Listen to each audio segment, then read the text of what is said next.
BOSS Radio, Southside Bosses, its owners and associates take no responsibility for the opinions or statements made by the talk show host or their guests. Statements or show topics are not necessarily the beliefs of the site or the radio station, and opinions between talk show hosts may conflict. This site does not endorse anything as the truth. That you will have to judge for yourself. But we try to speak the truth on the owner's behalf and reserve the right to question the supposed truth. In this time of misinformation, government-controlled media, and government corruption, it is sometimes hard to get to the truth, but we must try. It is not our intention to libel, discriminate, make hate, or annoy anyone. We believe that it is our constitutional First Amendment right of free speech to voice our opinions and our duty to the Constitution and country to expose the truth. This site takes no responsibility for the opinions of others and the postings of comments in chat rooms or forum posts.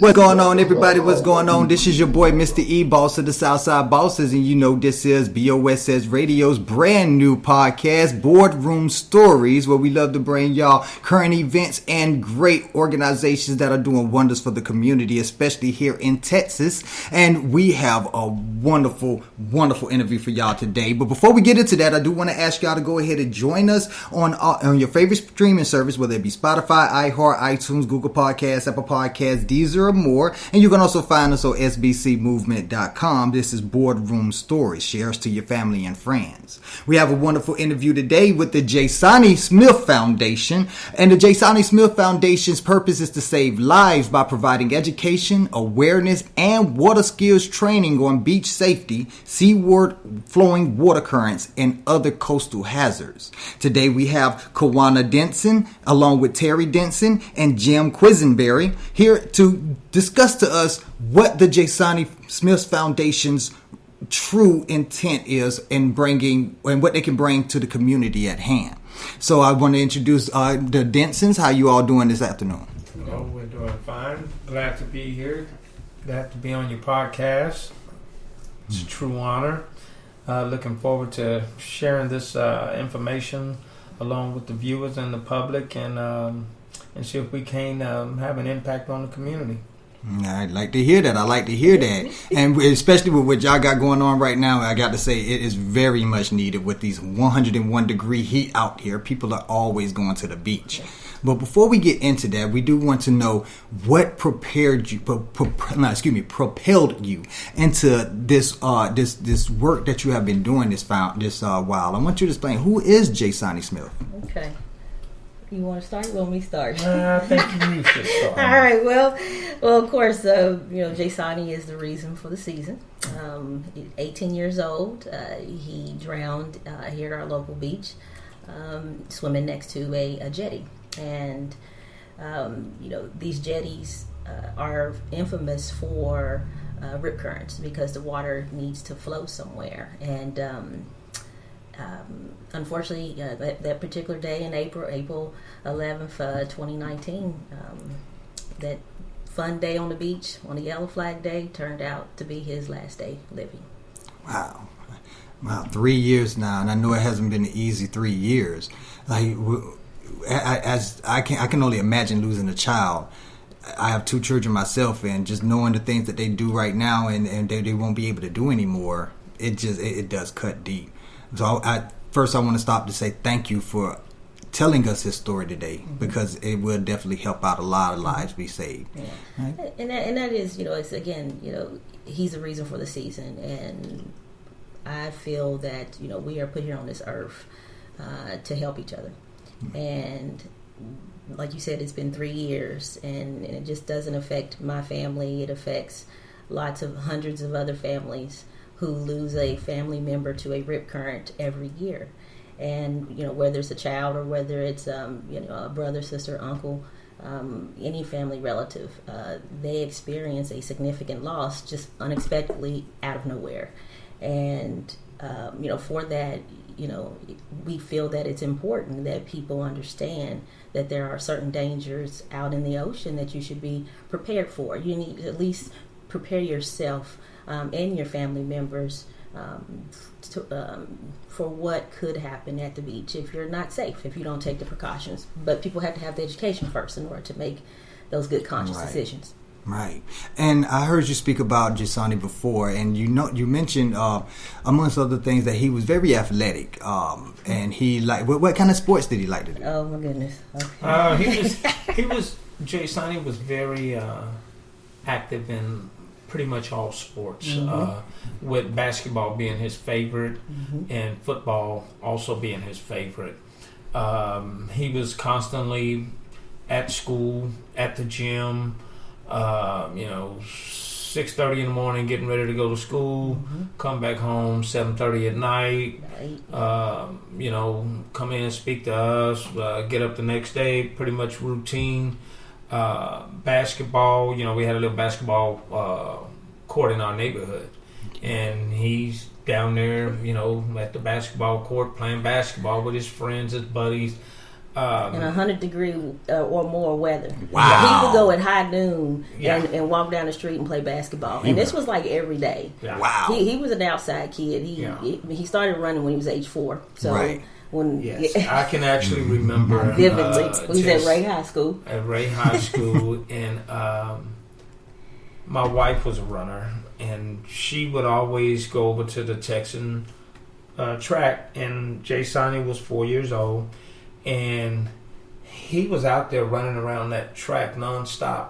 And one of the football players actually made a comment and was just like, saying that was pretty impressive, he's that small doing what he's doing already. But he's been driven by sports. He loves sports. He was just into music. Just music. It whatever his inner circle was, it was all about Jasani. Basketball, football. If they were having a little get together over at the school, he was there. His friends, and we always had good reports about Jasani at school. The teachers always said, he was always the one that would want to go help someone, want to go show someone something. Humble. Just real humble. Yeah. Just real humble. But he did have this, he had a gift for art and music. I still have his art pieces from when he was in daycare and all the way up to high school. Wow. And some of them may be in trademark status along with his music that he wrote. He actually wrote music when he was in middle school. Oh, wow. And of course they were on SoundCloud. I had to take them off, obviously, because they're in trademark status. Right. And anytime you would see Jasani, he always had headphones in his ear all the time. Headphones, and then, of course, for his 18th birthday, we got him the iPods. And so he loved those things. And unfortunately, he only got to have them for 8 days because, thereafter, that's when his tragedy happened. So he was very athletic always. He just 6'4", 215 pounds. Wow. He loved doing his hair. He had a different hairstyle every high school. Every picture that I have, he had a different hairstyle. And then he would even change the color. I've dyed his hair at least a couple times. His grandmother dyed his hair once. Wow. I'm telling Grandma you. did that. Yeah. Sure daddy. I was like, look, I can't make it that color, dude. You had to go see the specialist. I can't. You might be looking crazy. And he loves Spider-Man too. That's great stuff. He was infamous for doing the little Spider-Man when he spins his web out. He would do that as we were driving. To turn a red light green. Yeah, that's what he would like do that. as a kid. And it worked every time, I bet. Yeah, pretty much. Yeah. So anyway, so that's a little bit about who Jasani was. But he had friends that really, really loved him and cared for him. And we found out a lot about how well known he was. Either they knew him, knew of him, knew about him because of sports and because he was tall. You couldn't miss him. Right. So, and he was very humble too. Oh man, sounds like he was a wonderful guy, and it's like just not being able to meet him right now actually put a tear in my eye, man. Like how would you how do you think the world would be different if Jasani would have been here today?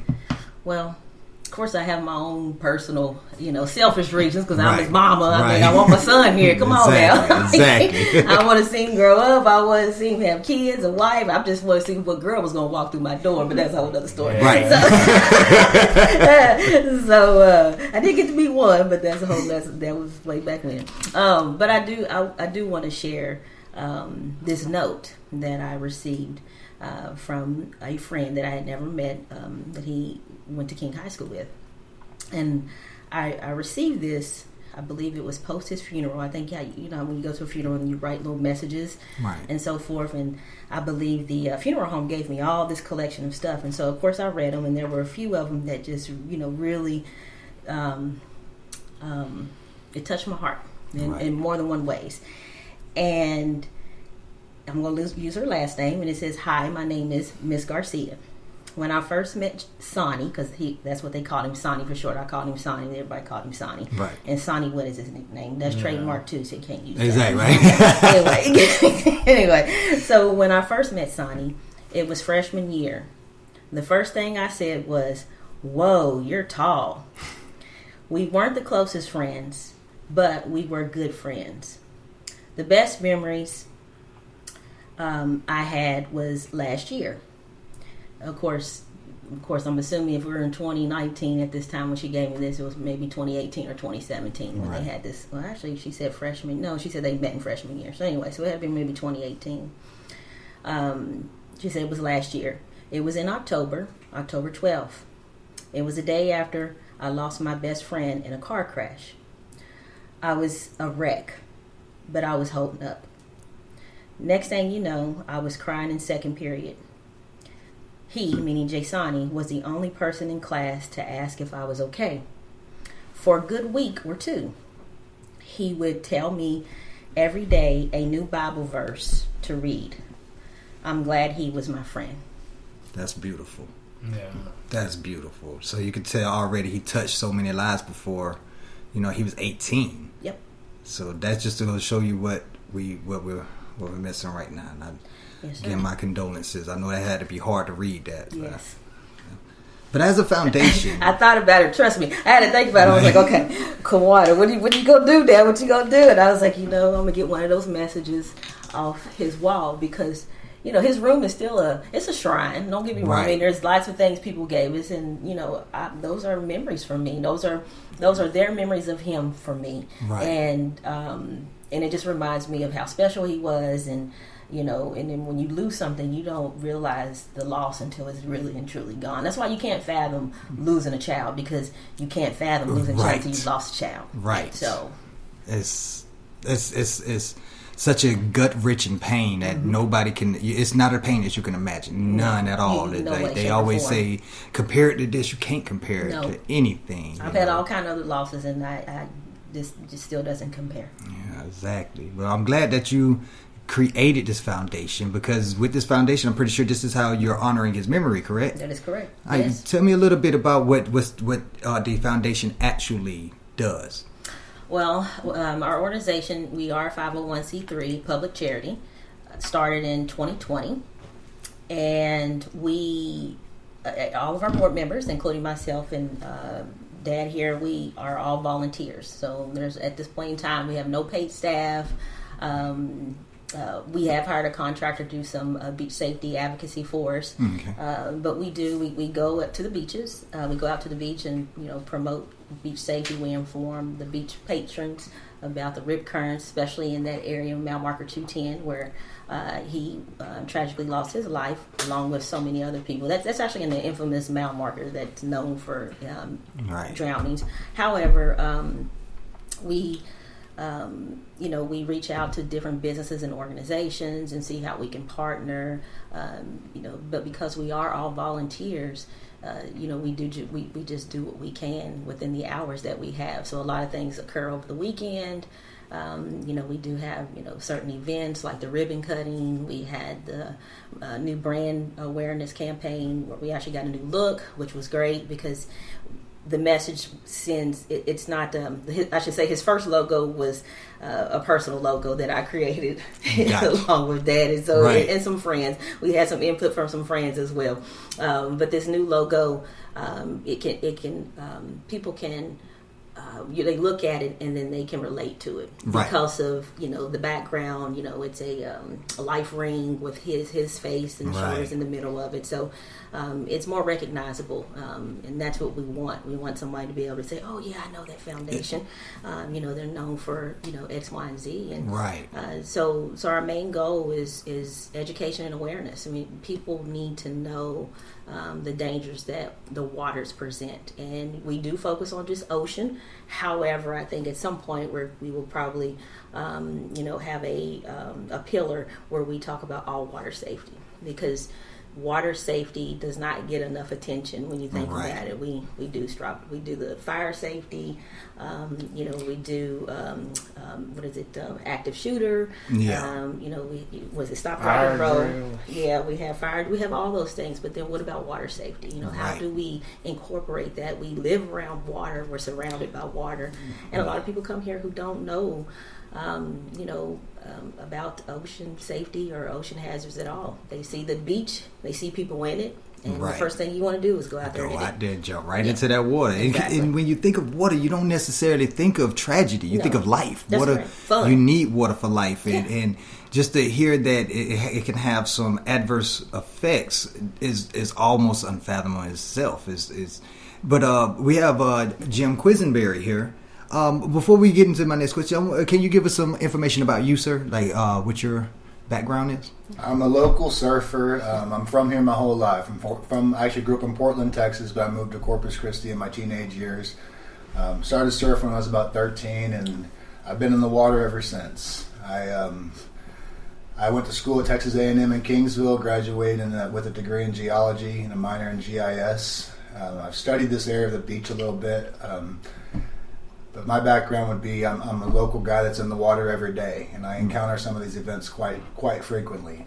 Right. Now, I know you said that like it was kind of blasé, I'm just a local guy. Now, you're a surfer, and you've been surfing these waters for decades. That makes you more of an expert than the people who go to school for this, just to go to school for it. So with that being said, you've seen or witnessed things that could have taken people's lives if they didn't take their lives. Like, how can you explain to somebody who looks at water as just being nothing but fun and for life? How do you explain to them like the dangers that can be presented? Well, I often will go to parents and let them know when their children are too close to a structure or something like that. But how I would explain it is, Mother Nature is indifferent. The ocean is indifferent to everybody. It does not care that you're having fun.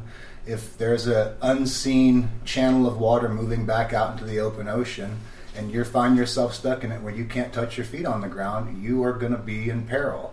And you will sometimes want to panic and fight to get back to that shore as much as possible. And that being said, this is what often happens. But I educate people as well. I tell them, your child's too close. Please get them off that jetty a little bit. Please get them away from the pier a little bit. And I think that that's really important to try and help educate people, because everybody thinks you put your feet hit the sand and you think of having a good time. You think of building a sandcastle. You think of playing in the water and splashing with your brothers and sisters or your friends. And you don't often think about tragedy. And as a surfer, the last thing we ever want to see is I see a tragedy on our beach. We go. This is my favorite place on planet Earth. Is the beach. I find it's I would say it's probably one is next to my fiance. It's probably the biggest thing in my life. And my family as well. We're sliding in. He covered the important right there. He covered the right there. But I think it's really important that people understand that Mother Nature and the ocean, we are covered. The Earth is covered by 3/4 of water. Right. We are covered by water, and ocean currents, especially rip currents. They do not discriminate. They do not care. It's indifferent. And I say it's a story of indifference every day. I see these rip currents, something next to the jetties where Jay Sani, where his tragedy occurred. I see rivers of currents. I see rivers. You can sit on your board and glide right out into the deepest part and then paddle away from those jetties into where the waves are, and you cannot get your hair wet. I mean, anybody could do it. And having seen that firsthand, I do what I can to educate parents, and sometimes it's met with, I'll even tell the kids, hey, y'all slide over a little bit. And sometimes it's met with people who think they know better. People who think, I know what I'm doing. No, right. We, they know how to swim, but that's kind of it. Nobody knows how to swim like this. And I'm glad you said that, because growing up, there was always a stereotype. I'm from Atlanta, so it was always a stereotype that was going around that black people don't know how to swim. But hearing what you just said right now, it doesn't sound like you even if you know how to swim, you could still fall victim to this. You could still get sucked up into this current and end out in a big body of water with no way out of it. Is that what I'm hearing? First off, I hate that stereotype. I grew up going to an African American. It's a tri-ethnic church called Holy Cross Catholic Church here in town, and I have a lot of friends that are African American heritage, and I think that stereotype is very misplaced often, so often that it's offensive to me in a certain way. Mm-hmm. But having been separated, as a surfer, we wear a leash. So when your equipment fails and you lose a leash or something, I found myself in a situation where I had to go to my back, as you would say it. Basically, At a certain point, you can't fight this anymore. Go to your back, kick your feet, and kind of keep your head above the water till you can get away from that structure, or you get swim parallel to the beach and get down the shore a little bit. But I really dislike the stereotype that because someone's black, they can't swim. That to me, I've had some black friends that swim just as fast as me, if not faster, and they swim just as good. So that stereotype, it goes back to the first thing I said. The ocean is indifferent. It doesn't care what color you are. You can be Hispanic, you can be African American, you can be anything, and it does not matter. You can be a strong swimmer who swims in a pool every day, and it does not care. Right. When you find yourself in one of those situations where you're swept off your feet, the ocean just does not care. Yeah. Right. And not to keep bringing up, but Jasani, you said he was 6'4", 215 pounds, and he was an avid swimmer. He was an athletic, and this still happened to him. So no one should go out into the water with that higher than mighty attitude. You know, everybody should go out with that concerned attitude, like keep their eyes open and their ears ready to hear everything. Keep their senses on point. And with that education that you all give, do you pretty much say that, let's say I'm a newbie to the beach, and I grew up in inner city pools all my life, and maybe out in the country by a little small lake, but I never swam at the beach before. What is the first thing that I should know? You go right ahead. the first thing you should look for is the water conditions, which is usually there's a display of a flag. Mm-hmm. Okay, and those flag colors range from red, green, yellow, purple. And I think there was actually, wasn't there one more? Yellow, green? Yeah, but the water conditions are the green, yellow, and red. And you should look for that, because that's going to let you know right off top, okay, it's a green flag, okay. Waters are a little calmer. A little calm. Except when you see a red flag, okay, red flag, that's a warning. I don't really need to be going very far out in the water at all. It's high rip current, okay. With yellow flag being the neutral, meaning that, you can still get pulled out, but there's a pretty good chance, if you're paying attention, you can get out of it, okay? Right. But one of the key things that also isn't talked about on rip currents that you rarely hear people talking about is the speed of the rip. There are some rip currents that are really fast moving, like he was saying, like rivers, and then there are some that just your general neutral, it gets you and you know that it's pulling you and you can get out of it. But then there are some rip currents that are moving real fast, and they can pull you under, because pull you out. Pull you out. and then at that point, you get tired, Right. So my advice to any new beachcomer is to get on that beach and find out the water conditions by finding that flag. And if you don't see a flag, you should be able to find a lifeguard and ask them, hey, I don't see a flag in this area. What are the water conditions? Got you. Yeah. Okay. And I'll like to elaborate on that because Jasani actually drowned on a yellow flag day. Oh, wow. And but it was near a jetty. Again, those structures, they're going to have those rip currents all the time because the water has to go somewhere, whether it's a green, yellow, or red, flag day. And so it is important that people know the flag. But I would like to say that one of the things, if a person's swimming in a lake or have been in a lake before or been in a pool, it is not the same as swimming in the ocean. Right. And even swimming in the lake is not the same as swimming in a pool. There's no boundaries. I mean, you get way out there, especially in the ocean, the only thing in front of you is the shore if you can get there.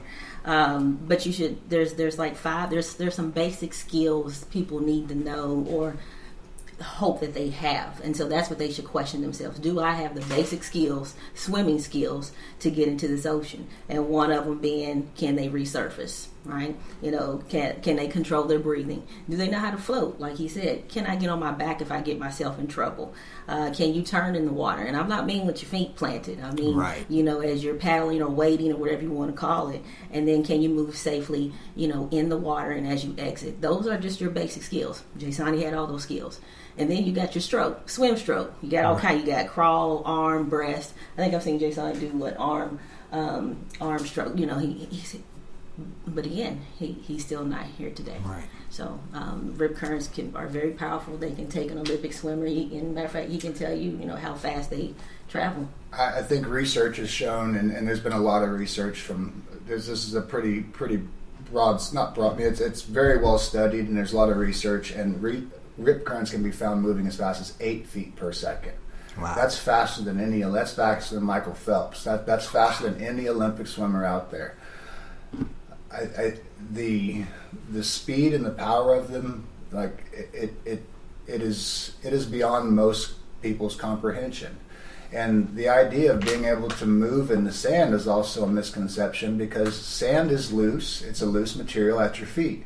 And so when something starts to take you out, some of that ground will move with you as you're sliding along the bottom. And it does not matter that you have your feet planted. And to speak to something else, and there can be days where there is no waves and there can still be rip currents present. What's happening is water flows on shore and then water will take the least resistance path back out into open water. Right. And this is often in channels between sandbars, and I would say along a structure like a jetty, you have slightly angled sandbars next to the jetty, and further down the beach, they're flat. They're more parallel to the beach. Right. And so in between those two angles, you'll often find channels that form between those sandbars, and when the water comes up, it's going to recede back in that in a path, which is a channel.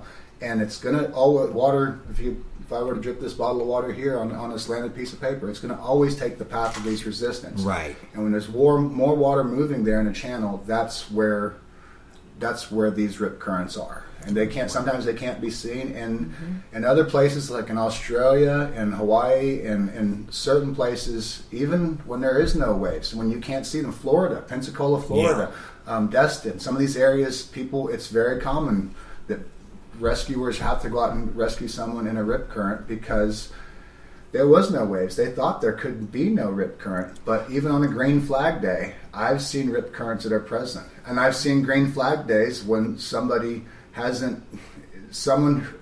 person managing the flag system, it's always valuable to pay attention to that and talk to the lifeguards first. But that flag system, sometimes you still have to have all this information that Kawan is speaking of, because even on a day when it is a green flag day, you can have a rip current present.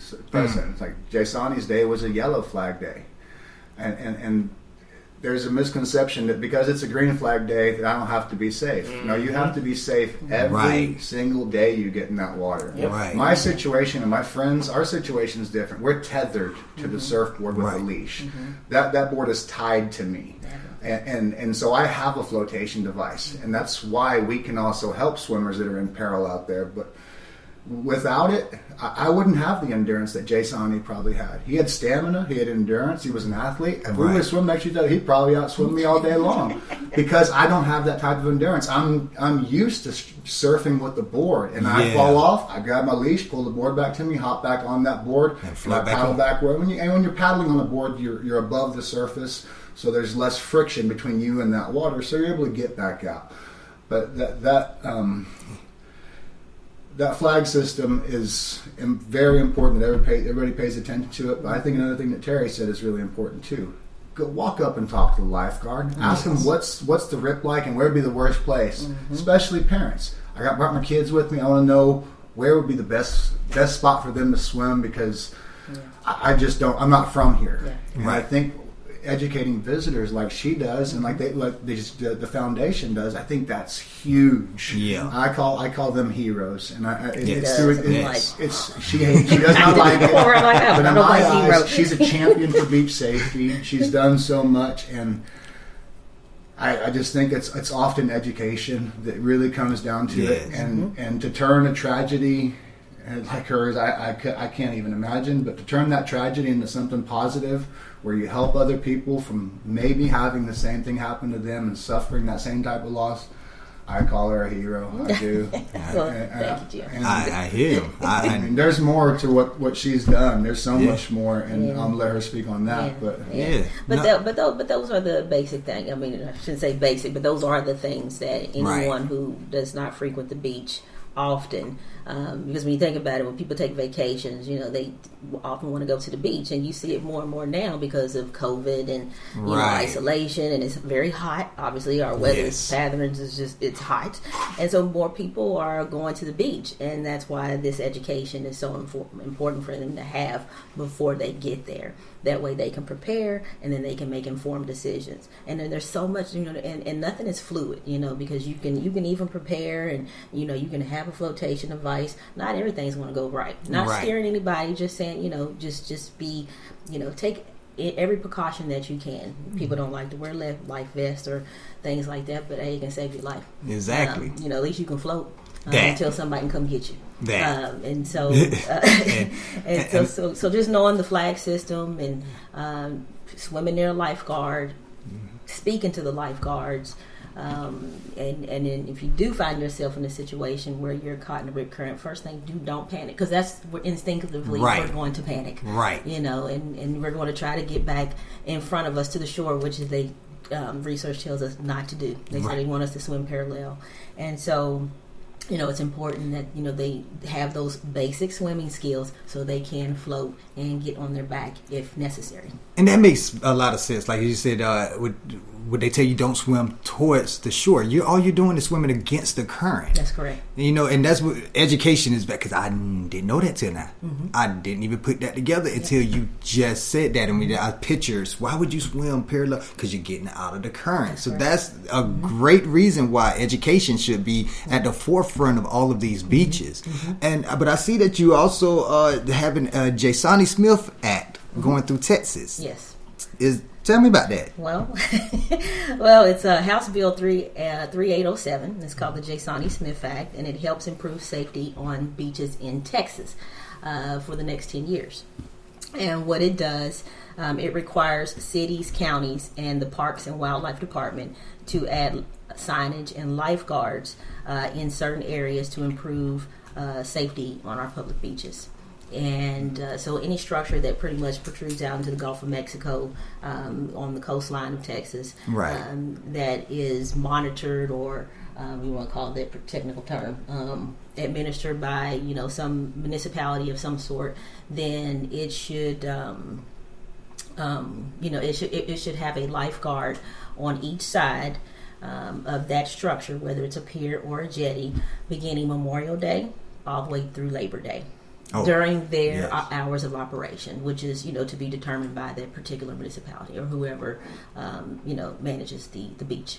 Right. Now that's wonderful. I mean, I'd rather see my tax dollars go to that something than a lot of this other stuff. So well, hey, and let me tell you, it was it was so many things have just what I'm trying to say, everything just kind of moves so fast. I mean, it's hard to even realize that we are even in this place. Well, one, I could never imagine not having my son, period. Right. And finding myself in this situation, and how you will make this situation better. Well, I got to do something. Right.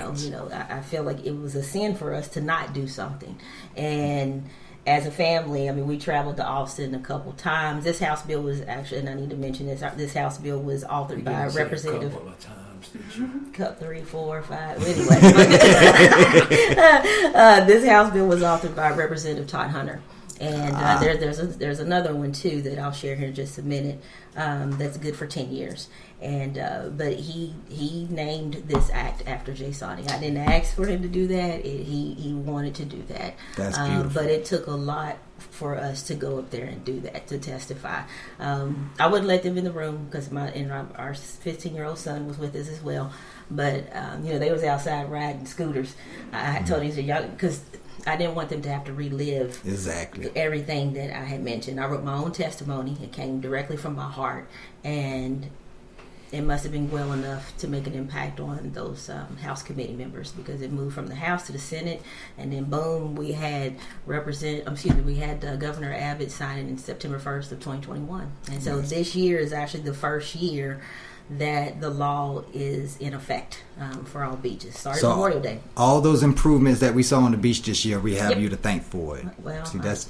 Yeah, myself and other people, yes, because I certainly couldn't have done it without the representative and people from the city and the county, and there's a host of people, and I ain't mentioning no names other than his because I'm gonna forget somebody. So right. About that, and of course my family. I mean, we pushed through. Those were some of the most toughest times. And I can see why he calls you a hero, because that's only heroes know how to push through tough times like that. So. We could definitely take lessons. It also takes people, that's just like Wissenberry is saying that my wife's a hero. Well, we feel that the surfers on the beach are the heroes because what they're doing is they have a label. Right. That's just like if you give yourself a label, you should feel a certain obligation to carry out that label. Right. You know what I mean? Right. So one of the things that, we've been pushing for is just to have more people feel that obligation to do more, because you can always get more done if you have more people doing so, more people feeling that obligation. Right. Like you were acknowledging, saying that, this is a coastal community. Well, technically everyone that lives in this community that has vital information that could save life should feel that obligation to take that step forward and say, hey, you know what? We should be doing something. Hey, we should be right there with them. Hey, we should be out there on the beach. Hey, we should, even if we're not getting in the water, just walking down that beach, telling somebody just a few words could be a game changer. Yes, it could. So that's one of the reasons that we are able to move at the pace that we move, is just acts of kindness from other people that feel that obligation to do something. Yeah. Is that pretty much the underlying core of what the Beach Safety Task Force is? Is the people getting around and educating? Well, actually, the Beach Safety Task Force started very shortly after Jay Sani's tragedy, and it consisted of the city manager, city council, men and women. Actually, it was the current mayor. She was actually councilwoman at that time, but now mayor, and she's still involved. And then, of course, the county, Commissioner Brett Chesney is the one who who encouraged me to start the Beach Safety Task Force. And he says, hey, I'll get you more people. You just make this happen so we can save some lives. I said, okay. And that was the whole point of that task force, is to try to improve safety measures on our local beaches first. Okay. And that's how, I've always known Representative Hunter because he's always in the community. I mean, the man's everywhere. Right. He might be standing outside your door right. One thing I can say about him, I don't even know if he has an office. But and I forgot about it. I lost my whole train of thought. What was I saying? We were talking about the Beach Safety Task Force. Yes. So anyway, but that's where the both of us started putting our heads together and saying, hey, we can change some laws in the state of Texas to make it even better. I said, oh, okay. I really didn't think much of that, but it's right here in front of us. So that was the whole purpose of the task force. And we still meet from time to time. It's just I got to find a new leader because I can't take on everything. I try to do that. I passed the baton on to a young man who he unfortunately moved away.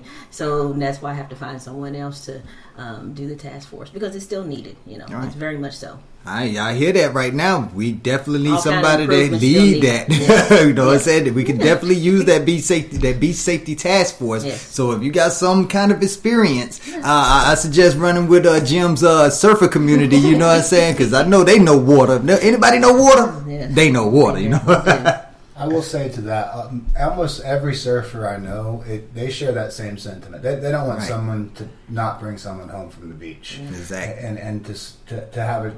We just want if someone's we've people been swept off of our jetty as well by high waves. Mm-hmm. I've been in the water before where people are yelling. And they have children with them, and they're at the end of that jetty when water's breaking over the top of it. And if water's ankle deep, it can sweep you off your feet. When there's algae on the surface of that concrete, you can get taken right off. And then we will be the only people there to rescue them. Some of those places lifeguards cannot get to fast enough, especially if they hit their head or something and go under. Right. So I've seen groups of people that are on those rocks with children, and we'll yell at them, get off the rocks, get back to a safe location. But surfers, in general, I can't think of one myself that I think you could almost interview any surfer here and they tell you they've been in that situation where someone's in peril and they need a rescue, or they've told someone else that's in the water, go there now. Right. And I think that's where that stems from. I would say we definitely have our own safety task force. Right, exactly. But at the same time, it's to us, it's for a different reason. Like it's my favorite place in the world. Yeah. Being in that water, surfing waves, channeling energy from Mother Nature, and being able to ride a wave on a board. It's a feeling like no other. I wish I could put my mom on a wave. Yeah. And, I wish I could give her that feeling. Yeah. And it's like I said, that feeling alone, and that being such a sacred place almost to me, almost like my own type of church. And most surfers will say this for sure. That's where you go, you get the most clarity. Mm-hmm. And so surfers, in general, they're all about safety. Sometimes surfers will surf without a leash, and I can tell you some of those people have found themselves separated from their equipment, and they've tried to get back in and been in bad situations. But in general, I think surfers really want the beach to be a safe place and people to have a good time. Yeah. Right. And that's a beautiful thing, because that actually shows exactly where our place is in the world. Like, something you love should benefit the next person instead. And I mean, I'm not trying to go off into another subject, but this is why you have jobs and you have careers. Mm-hmm. People have that career because they love to do this. This is what they want to do. So what they say, if you do what you love, you'll never work a day in your life. Mm-hmm. So seeing the surfer community be out there, and you already love being in that water, mm-hmm. plus you are in a capacity to be able to help save lives. That is something that I've really, tell the truth, since I think up until I just said that, I don't think I ever thought of it like that. Because you don't think of, when you think of surfers, you think about what you see in the movies and on TV and things. Shotguns, you know what I'm saying? But this changes the whole narrative of surfers, because y'all are the beach-bodied person. Y'all know that beach better than anybody. So why not be a force of safety for everybody else? So I got to say thank you to that's a new renowned appreciation for surfers. Thank y'all for everything y'all do, because I know y'all done saved lives plenty of times. So yep. Now, I do want to say I love the fact that you do not just highlight the danger and death, but you also promote growth. I see in June of last year you awarded a scholarship to a high school senior. Tell us about that. Yeah. So, again, soon after Jay Sonny's tragedy in 2019, for some reason it just, I don't know, something propelled us to say, you know what, so many people had given to us, during that time in our life. I mean, from everything, from prayers to food. I had so much food coming in and out of my house. Good gracious, money. I mean, I said, you know what, and none of that means anything to you. Right. You're just like, I want my son back. So right. I just said, you know what, I got to find a way to start helping students, especially at King High School. I need to help educate them. Right, I need them to know about these dangerous rip currents. And now myself at that time, I knew very little other than what I've read and the people I have spoken to. I've spoken to some experts, Dr. Beach, and his name is Stephen Leatherman, actually. But again, he's, a coastal expert on rip currents and things of that nature. And I just said, you know what? I'm going to give a $1,200 scholarship to a King High School student. This is before the foundation picked it up once we, formed the foundation. And people say, well, why 1,200? Well, 1,200 is Jay Sonny at King High School retired his basketball jersey, and he was number 12. Wow. So I just put 2 zeros on the end, and that's how I got 1,200. That's beautiful. But yes, there was only one winner, and the last couple years there's only been one winner.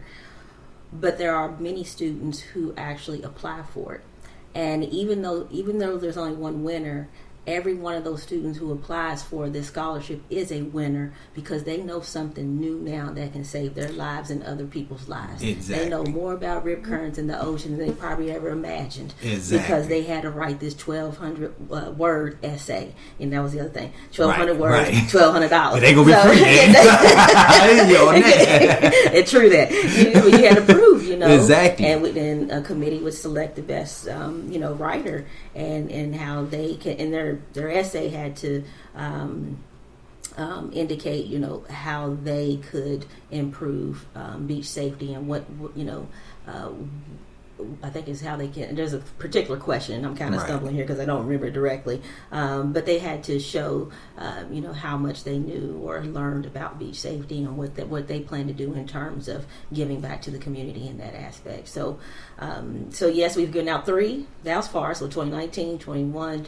2019, 2020, I forget, skip 2020, 2021. We all do. For real. Seriously. Don't feel bad. We all do. Okay. And then now 2022 got a surprise. It'll be more than one. And that's coming real soon. So one of our board members, Sarah Carney, is in charge of the scholarships this year. And we will have more than that by way of one of our generous sponsors, Valero. So you have to wait and stay tuned to see how many students. Beautiful. I like to hear that. Now, where can we find it? Like, how will we know when you pick the scholarship? It'll be on Facebook. It'll be on Facebook. Yeah, our Facebook page. We're on Facebook at JaySonnySmithFoundation.org. What is it? At JaySonnySmith Foundation. And then we'll probably announce it on the website at www.beachsafely.org. And then we do have Instagram. Perfect. Perfect. So y'all know how to keep up with that, man. Get y'all $1,200 word essays in now. That way you can at least be in the running for it. They gotta wait till next year. Oh yeah, next year. 2023 could be your year. Yes. That's beautiful because that just means more than it's just Sonny. He may have lost his life, but he's helping people start their lives. Correct. Now that's a beautiful poetic. I forgot the word that I had on my tongue, but it's a beautiful form of poetry right there. You know what I'm saying? That somebody, thank you. I appreciate that. I think he got it too. But yeah, that's a beautiful concept right there. I love to hear about because especially with inflation and things like that, that scholarship money can go a long way. Definitely want to thank y'all for starting something like that. Hopefully, my children will be able to get something like that because I don't think they're gonna get on their grades. Okay. I'm still holding off hope. But we is glad to know we got scholarships out there I can lean on. We'll continue that as long as we have funding to do it. That's right. Yep. Well, I only got one more question for y'all. It's been a wonderful interview, very enlightening. I got educated on some things. Even me doing a preliminary study of this, I still learned something during this interview. So I can just imagine how the listeners are going to be able to take for this from all beaches all over the United States, even the world. Hopefully, I get some people in Dubai to listen to this. True that. But what can we expect to see from the J. Sonny Smith Foundation in the coming future? My goodness. Just like earlier when you asked me what do we do, I was like, man, I ain't telling. We got billboards, we got bus benches, we got a TV commercial going to come out. Wow. We have we participated in the Texas Longboard surf event contest. Last month, I believe, and don't quote me on months because my brain is Cinco de Mayo. Thank you. We're gonna Cinco de Mayo. See, much appreciated. And we had a vendor table there. And believe it or not, people gave us donations. They saw us there and they loved what we were doing and what we're doing. And they're like, man, what? I ain't never seen nothing like this before. So I had somebody reach out to me from Surfside, Texas. They was like, how can I get some of your stuff? I saw y'all at the event. Lo and behold, I knew somebody traveling up to Surfside, Texas, which is right up above, it's in Matagorda County, something like that. So it's in Matagorda County. And it's not a short drive. It's a long drive. It's 4, 5, 6, 7, something like that. About 4 hours, maybe. About 4.5. Yeah. And I got her some lino bags, the little beach bags that you put your trash in.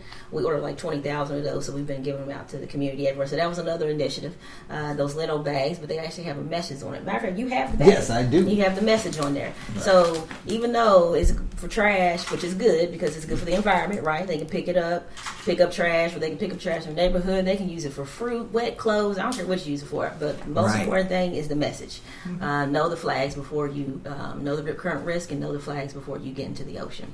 Another good thing that I noticed, because it has all the holes in them, this is perfect for like whenever you need to carry something that's of course waterproof or whatever. It won't be something that will be used to suck you into something, because I've heard about that, like since it has the holes that helps the water flow through it instead of grabbing it and yanking it and yanking you. So that y'all covered all aspects of it. We're also in the process of bringing a beach channel to the community. That way, people coming here traveling, well, why not? Why would you not look at the beach channel and get all the information you need about rip currents, flags, the flag system, events that are going on the beach, 5K run, 10K run, just whatever. So that's one of the. It's a plan.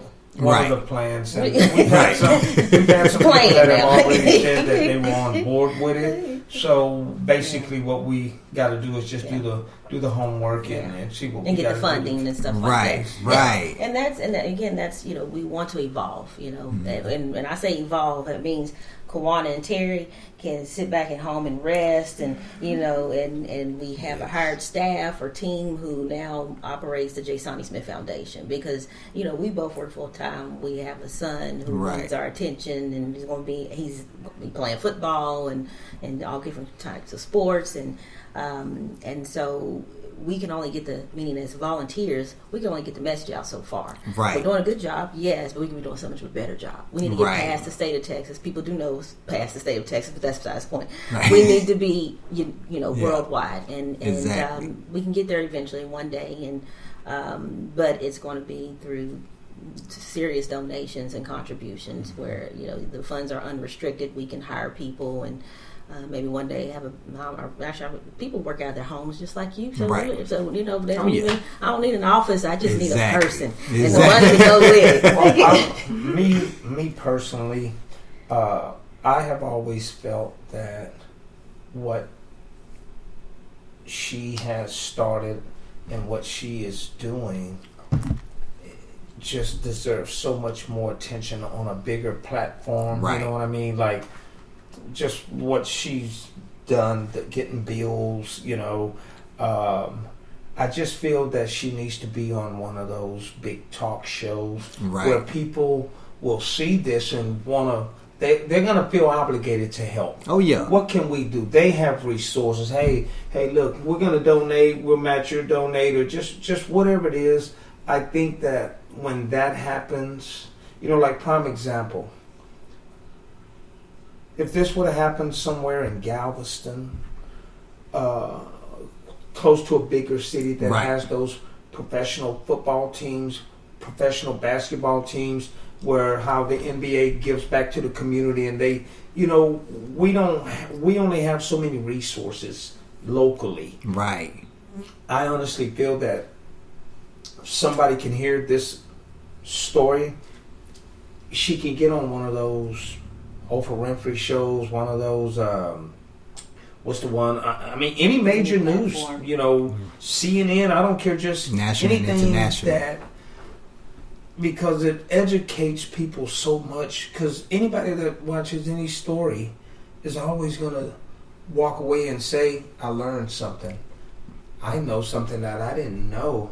I didn't know that the most fatalities in the world, I believe it's drown, fire, what was it? Drown. Well, it depends on This what depends stage? on type of but diseases and heart disease and so it's just one of but those. it's the highest ordeals. in children between ages 1 and 4. Drownings are it's the highest. So it's still on that platform of education, learning, Right. getting information out. Because still to this very day, it doesn't matter where we go. If we talk to someone, they will say, "Oh wow, had no idea." Yeah. Just like when it happened to us, we had no idea. And one of the things I've learned about the beach, there's always an area on the beach that's the most dangerous. Right. Here locally, mile marker 210. That's just because there's a jetty there, There's so a jetty. on both sides. So you got was it north and south, jetty, and then you have, like I said, any piers, and that's again part of the J. Sonny Smith Act is having a lifeguard on each side of those jetties and piers during these high peak seasons, because people typically think when you look at rocks and structures, you think, oh, I can hold on to something. Nah, that's not going to work for you. Nope. Okay, so so there's some misconceptions there about Right. and again, that's just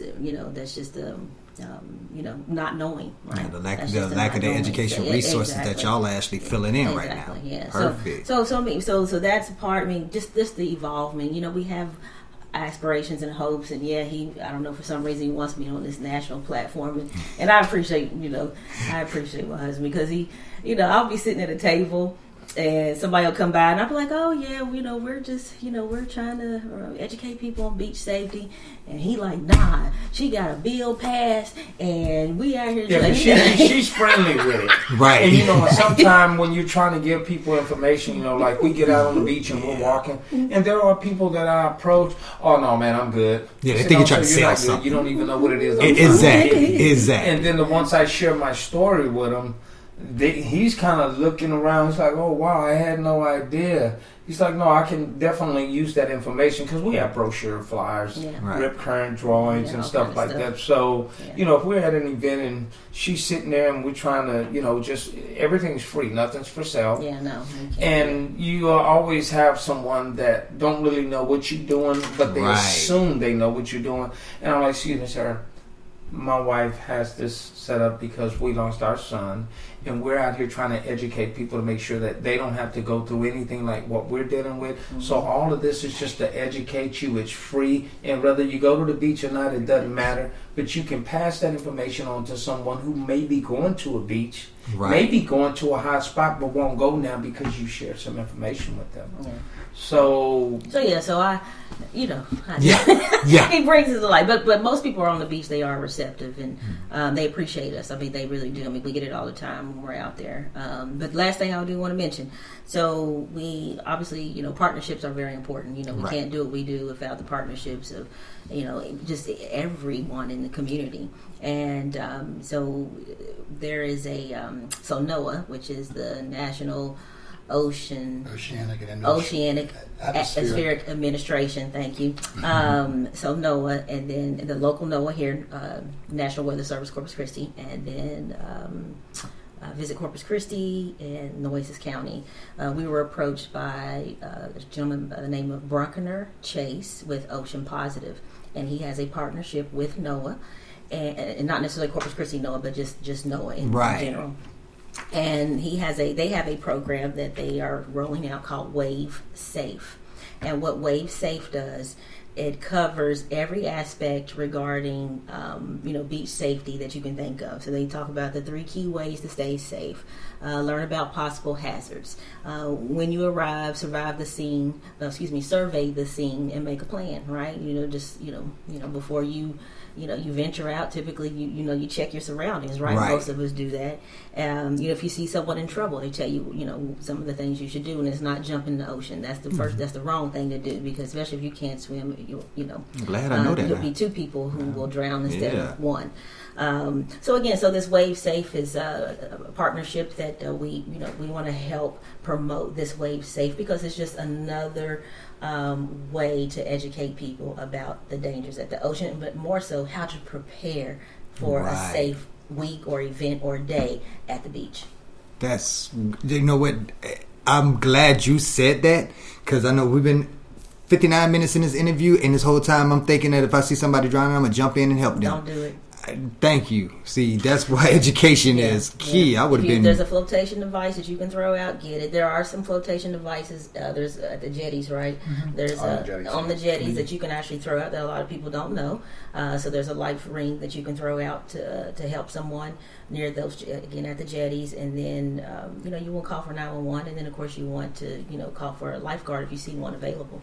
But that's why it's so important to swim near lifeguards. If you are in trouble, at least they can get to you quicker, and you have a chance. Let's put it that way. You have a chance, and then of course you have the surfing community who actually they rescued the gentleman who, there was 2 children in the ocean last year, and a surfer was able to rescue one, but the other drowned. Oh man! So again, I mean, it just goes to show the water shows no mercy. None at all.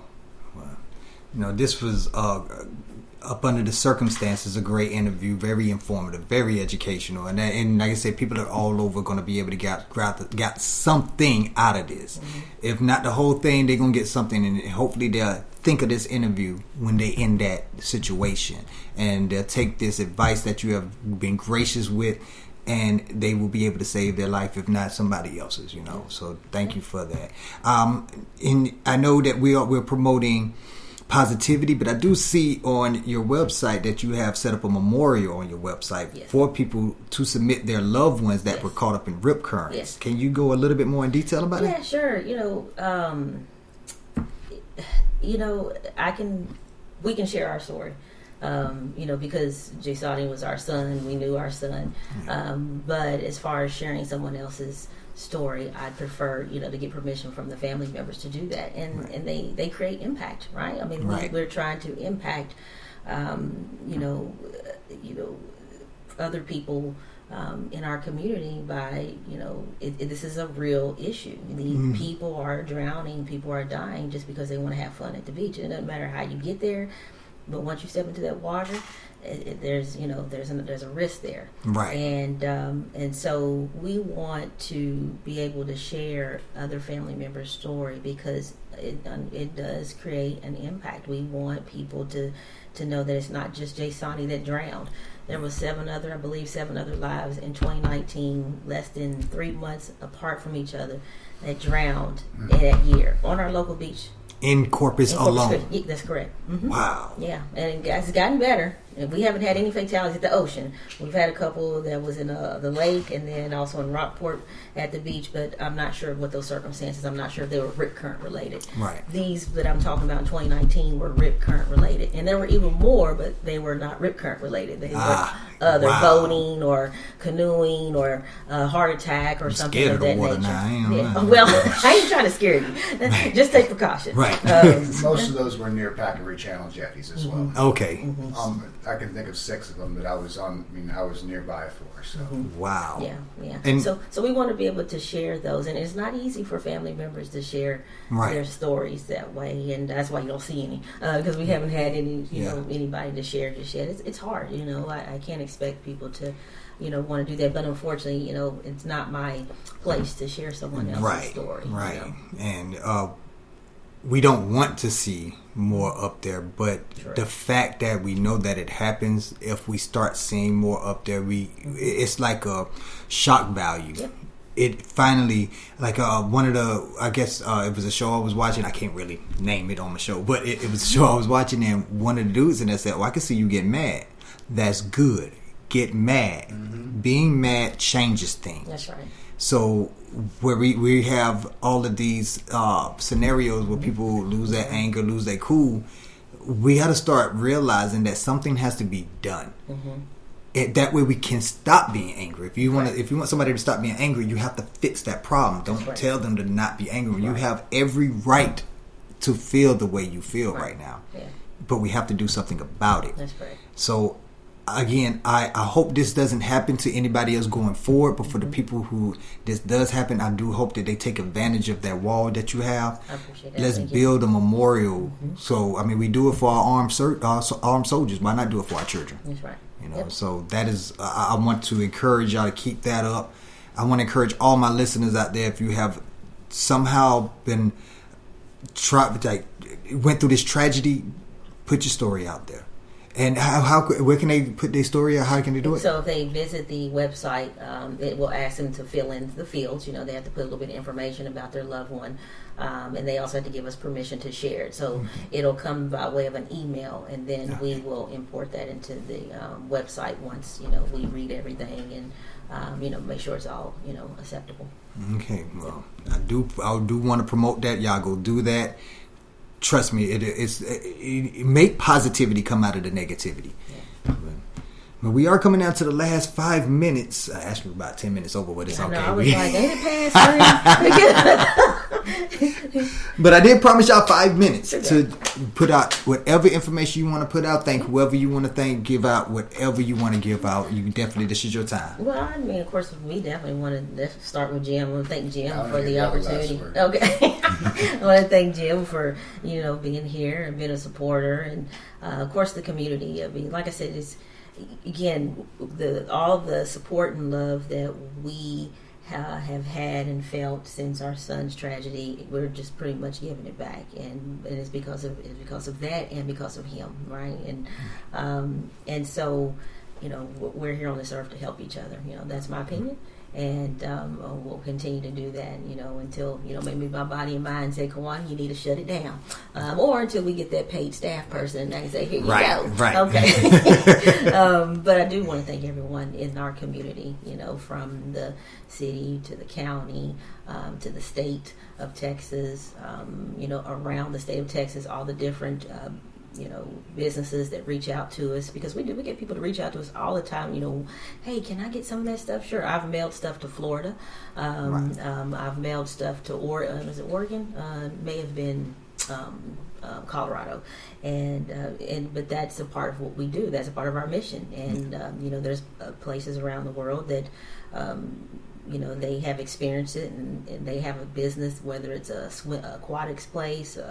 Again, they just want the resources. They're like, oh man, we need something like that here. And so we try to give them that, I guess, that foundation or the platform to be able to say, okay, hey, look, this is what they're doing here. Let's, you know, try to do something very similar. So whatever we can do to help and keep the momentum going, that's what, you know, we'll keep doing that. But thank you. And of course, thank you, obviously, for allowing us to, you know, giving us this opportunity to be here and talk about Jay Sani, which is very difficult to do, but I got through it. So so again, another reason they call you a hero. Yes, I know, right? But I appreciate that. Thank you so much. Anytime. Mr. Denson, Mr. Quisby? Let me go real fast. I just want to say that ocean safety and the ocean is indifferent. Like I said in the very beginning, I said multiple times, it doesn't care about our good times at the beach. This issue and ocean safety, it's bigger than all of us until you suffer, and it's often not paid attention that closely until you're affected by it. And I see that through my conversations with Kawana. We've cried together. We've talked about this, and mine was for a different reason. I'm just a crybaby. But she, you know, I think the issue, it really takes hold when you suffer something similar, and I think that so many times it's just overlooked because we go to a beach to have a great time. I can't thank y'all enough, truly from the bottom of my heart, for what y'all have done, for that law right there. Going to Austin, I can't think of too many people I even know that's ever got a law passed, much less in the face of a tragedy. Right. Everybody, so many people think that it's that they're just safe because they're at the beach, and I think that the biggest thing is really acknowledging that it's an issue. You don't think about that issue until you're in someone else's shoe, and like that memorial, those people that they're sharing their story. I hope I've prevented, and my surf friends, all of us, we prevented that same story from happening to other people. But the fact of the matter is, it happens all the time. There's over 100 deaths annually in our country. 85% of rescues of beach rescues are because of rip current related to rip currents directly. Yep. Those are facts. Yeah. And until something happens to you, till you find yourself, and if you make it back to the beach, you kiss the ground. You're really, it changes you. Yep. And this is something, a loss like this is something that's really big. I mean, I thank all my friends in the surf community, and thanks for letting us share the story here, and thanks for kind of acknowledging surfers. And so we often get viewed as, like I said, the Spicoli from Fast Times at Ridgemont High, where we say, "Hey, dude," but no, surfers really do care, and it's a sacred place to me, almost like a church. And to be able to help, at the end of the day, the feeling I know that I help someone, it's often thankless. No one tells me thank you, and no one tells most surfers, because we just go back out in the water and catch more waves. Right. But at the end of the day, when you go home and you know you've helped somebody and you saved somebody, there's no feeling like that. And I don't have to get a thank you. What I feel in my heart, it's true when I say it's. You can't put a price on that feeling. Really, you can't. And so, thanks for letting us share the story, and thank you for everything you've done, Colin and Terry. I truly appreciate y'all. And it does change you, that's for sure. Yeah, and I just want to thank everyone that's just been making the efforts that are necessary to open doors that we can step through. It's not, easy. This is 365 days out of the year for us. Yeah. Right. This is maybe except for February when we freeze to death, but that's a whole nother story. But for the most part, I mean, as far as the mindset goes, there's no time off from it. There's no, a tragedy can change a person's life in so many different ways that it just helps you understand not to waste time on things that are meaningless. Right. You never know when you're living in your last moment, so make sure you spend time doing something that's going to impact or bring change or bring positive. Yeah. And that's all I have. And should have thanked him first and last, but I thank the band upstairs, God, because let me tell you, when people can't help you, that's what you pray to right there. Oh yes, So definitely. And I can tell you a testament that prayer works, because I wouldn't be sitting right here if I and didn't have faith in the man upstairs. So that's right. I like to hear that. I love to hear that, because y'all are all in a testament to what actually we need to, the steps that we already need to be in, so that we can actually grow. That's correct. From the surfer community, showing that like he said, he don't even need a thanks, but it's just the bottom is how he feels it when he lays down, that I did something to you all, taking a tragedy and turning it into a positive light. You need that. That is where strength comes from, and which is why I see why he calls y'all heroes, because you need that courage, and you need to be able to know, just because I'm not going to get a thank you for this doesn't mean I should not do this. Right. Gotcha. And once we all get that understanding, I believe this world will be It'll a be a lot better better place. place. Exactly. That's right. Exactly. Amen. So I just want to thank you all for joining us today. Thank you for your story. Thank you for everything. Thank you. I hope I hope you find that person. I might be putting in my application. Okay. You never know. I need the money first. Help me find the money. We got How you. about We that? got you on that. So you hear that right there. You can definitely get it to JasoniSmithFoundation.org and you can donate there. Please go and check them out. You are going to get some information that will save your life, especially us beach bums. Definitely go there. Check it out and learn something and then spread it. Don't just keep it to yourself. Spread it. The more we spread, then we won't have to, it won't be a, oh, I need to learn this. No, it'll be a part of life already. And that's where we need to be at. All right. So I want to thank you all for joining us on this podcast. Thank you for listening to this interview. Go check out Jasoni Smith Foundation on Facebook and Instagram. And you can also go to the website to follow and donate. Everybody, we are going to check out, but before we do that, I want to ask you to go and follow, like, and subscribe us to all your favorite streaming services, Spotify, iHeart, iTunes, Google Podcasts, Apple Podcasts, Deezer, or more, and also share us to your family and friends. Let's get this word out there. This is your boy, Mr. E, boss of the Southside Bosses, and we are out. Southside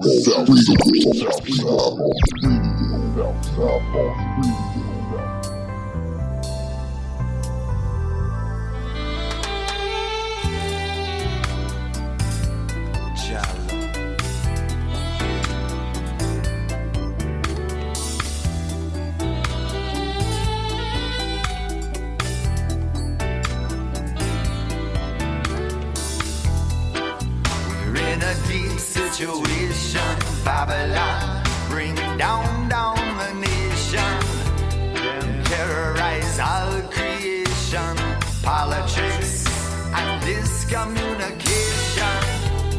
Some say power to the people, some say church and the steeple, but the root of all is love. One love is for all of us.